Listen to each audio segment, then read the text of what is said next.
13.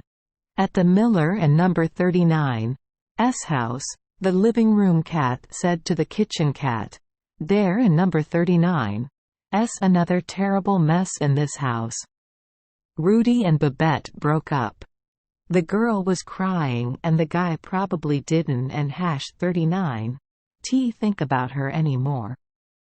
The kitchen cat said, "He must be miserable, right?"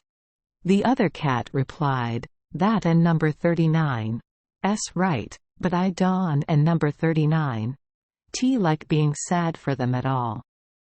If Babette wanted to, she could marry the guy with the red beard. But that guy, too, hasn't and #39's come back here since the night he tried to climb onto the roof like us.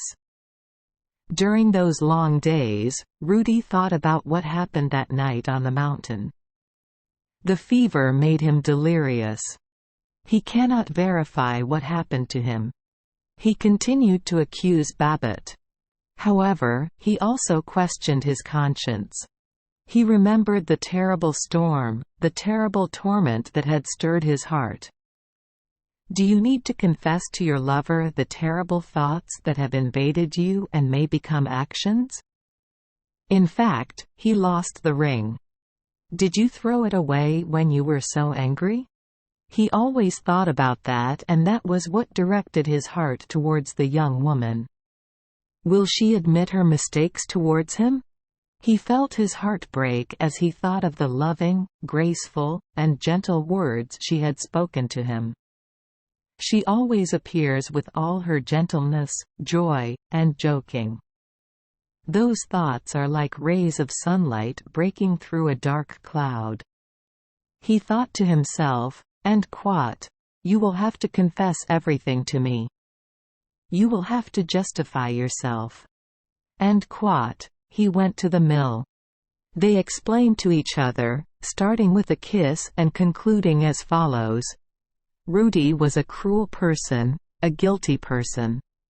He dared to doubt Babette and #39's loyalty. His personality is very hateful. Being so suspicious and acting so harshly. That and number 39's enough to make us suffer forever.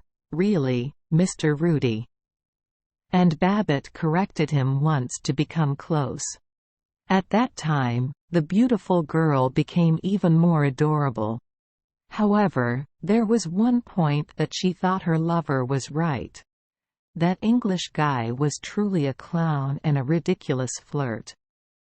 She declared that she would throw the book he gave her into the kitchen so as not to remind her of such an idiot.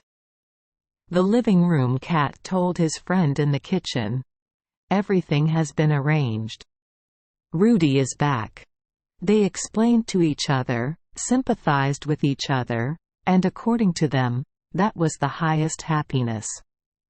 The kitchen cat replied, "At night when I watch for mice, I see them telling each other that the highest happiness is chewing on candles and having a little rotten meat to save." So do you say you trust mice or trust lovers? The living room cat replied, "Most definitely, Don and number 39's trust either side."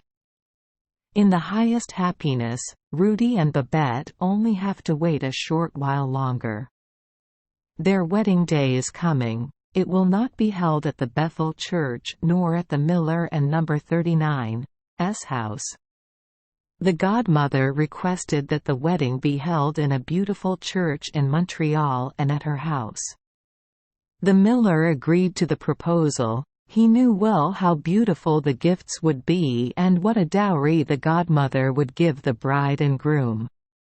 So he thought it wouldn't and #39's hurt to please that very good man a little. The cousin has returned to England. So the wedding date was set. They had to arrive in Vilnius the night before in order to catch the first boat to Montreux the next morning. That way, the godmother and number 39's daughters could help Babette dress beautifully. The living room cat said, "That and number 39's good, but I hope that tomorrow there will be a party right here at home, otherwise I wouldn't and #39 bother to make a sound to wish them a happy life together.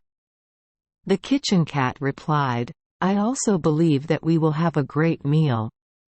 Ducks are feathered, chickens and birds are meat. Below the house is a calf hanging from the wall. I could N and #39 help but drool looking at those delicious and strange things. They leave tomorrow. Yes, that and #39 right tomorrow. That evening, Rudy and Babette sat together for a long time, talking about everything. That was their last conversation at the mill. The Alps are brilliant, filled with pink light. The afternoon bell rang. The sun princesses flew in the sky and sang. And quote, May Rudy, our beloved child, enjoy the happiness he deserves. End quote. Thank you for joining us for today's fairy tale. We hope these stories bring joy and meaning to your day. If you love our channel, please hit the subscribe button so you won't miss any exciting tales. Wishing you a good night and sweet dreams. See you in the next story.